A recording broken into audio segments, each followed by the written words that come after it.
సంవత్సరాల తరబడి ఎన్ని మందులు వాడినా మీ మోకాల నొప్పులు తగ్గట్లేదా? ప్రాణ పెయిన్ క్లినిక్ లో అత్యాధునిక చికిత్స. నిజంగా చాలా చాలా చాలా సంతోషంగా ఉంది. ఎందుకంటే ఈరోజు ఎరగాళమ్మ టెంపుల్ దగ్గర నుంచి ఈ ఆజాద్ సెంటర్ వరకు ఈరోజు కార్యకర్తలు ఒక రోడ్ షో, ఒక ర్యాలీగా రావటం, అది కూడా ఏంటంటే ఒక 24 గంటలకు టైం లేకుండా నేను ఈవినింగ్ చెప్పిన వెంటనే వేల మంది దాదాపు 2 కిలోమీటర్ల పొడవు యాక్చువల్గా ర్యాలీ ఉండింది. 2 కిలోమీటర్ల పొడవు ఉండింది. నిజంగా చాలా చాలా అందంగా ఉంది. ప్రజల యొక్క స్పందనకి నిదర్శనం అదే. ప్రజలలో స్పందన ఉన్నప్పుడు ఇలాంటిదే జరుగుతుంది. ఎందుకంటే ఈరోజు ప్రభుత్వం మీద పూర్తి వ్యతిరేకత ఉంది అనే దానికి నిదర్శనం ఇదే. అరాచక పాలన ఇది. ప్రభుత్వం ప్రజాస్వామ్య పద్ధతిలో ప్రజలకు కావాల్సిన విధంగా పరిపాలన జరగటం లేదనే దానికి నిదర్శనం ఇదే. ఎప్పుడు ఒక ప్రభుత్వం ప్రజలకు అనుగుణంగా చేయాలి. వాళ్ళు ఓటు ఇచ్చేది 5 సంవత్సరాల వరకే, పర్మనెంట్ కాదు. బట్ జగన్మోహన్ రెడ్డి గారు పర్మనెంట్గా నన్ను అక్కడే కూర్చొని పెడతారు నేనే అనుకున్నాడు. అందువల్ల ఈరోజు ప్రజలందరూ తిరగబడి, ఇక్కడే కాదు, నెల్లూరే కాదు, రాష్ట్రం మొత్తం ఇదే విధంగా ఉంది. ఎక్కడికి పోయినా ఏ ఇంటికి ఎత్తరిచ్చినా, సార్ మా పిల్లవాడికి ఉద్యోగం లేదు, ఏదైనా ఉద్యోగాలు వచ్చారు చేయండి, మాకు కావాల్సింది ఉద్యోగం ఫస్ట్, తర్వాత మిగతా. ప్రభుత్వం అన్న తర్వాత సంక్షేమాలు చేయాలి, అభివృద్ధి చేయాలి.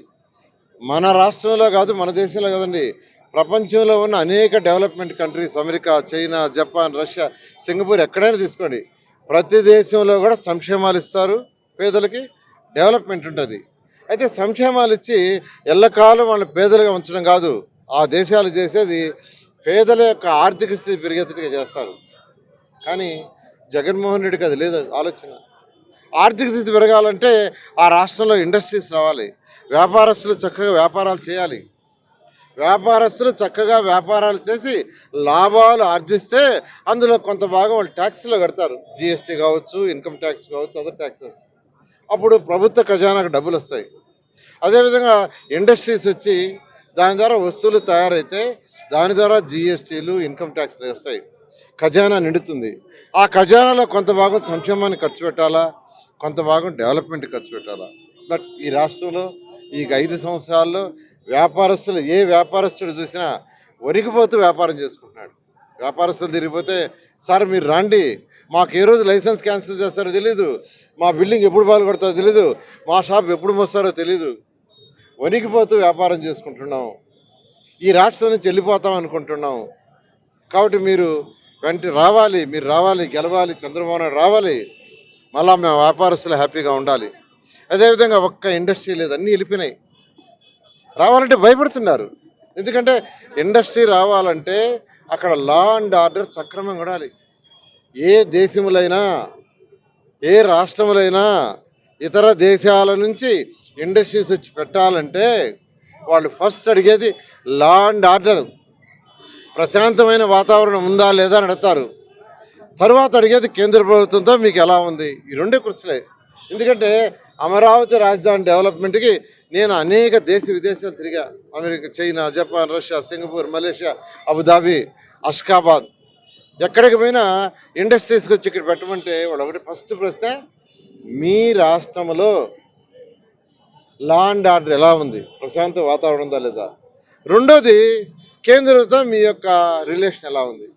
ఎందుకంటే ప్రశాంత వాతావరణం లాంటి వ్యాపారం చేయలేరు, ధర్నాలు చేస్తుంటే మూసేసుకోవాలా.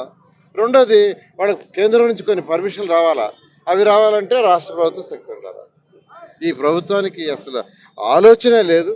ఎంతసేపటికి అప్పులు తెచ్చి జీతాలు ఇవ్వటం తప్పితే ఇంకేం లేదు. ఉద్యోగస్తులు సాటిస్ఫాక్షన్గా లేరు, పోలీసు వాళ్ళు సాటిస్ఫాక్షన్గా లేరు, అగ్రికల్చర్ పీపుల్ సాటిస్ఫాక్షన్ లేరు. వాళ్ళకి రేట్లు పెరిగిపోయినాయి, ఖర్చు పెరిగింది, ఆదాయం తగ్గింది. ఏ వరకు వ్యాపారస్తులు లేరు. ఈ యొక్క ప్రభుత్వాన్ని పంపించడానికి రాష్ట్రంలోని ప్రజలందరూ యాక్చువల్గా నిర్ణయించుకున్నారు. ఈరోజు జరిగిన ర్యాలీయే అందుకు ఒక చిన్న నిదర్శనం. నేను అందరికీ ఒకటే చెప్తున్నాను, 2014 నుంచి 19 దాకా, 2014లో నేను ఎక్కడా కంటెస్ట్ చేయాల, ఎవరిని ఓటు అడగల. కానీ నెల్లూరులో పుట్టి పెరిగినందుకు, ఒక పేద కుటుంబంలో పుట్టి ఒక ఉన్నత స్థాయికి పోయినందుకు నెల్లూరు ప్రజలకి, నెల్లూరు గడ్డకు చేయాలనే ఉద్దేశంతో ఆ రోజు ముఖ్యమంత్రి గారిని అడిగి 5,260 కోట్లతో డెవలప్ చేశారు. అయితే ఈరోజు నేను కంటెస్ట్ చేస్తున్నాను. మీ అందరి యొక్క అమూల్యమైన ఓటు అడుగుతున్నా. నా బాధ్యత పెరిగింది.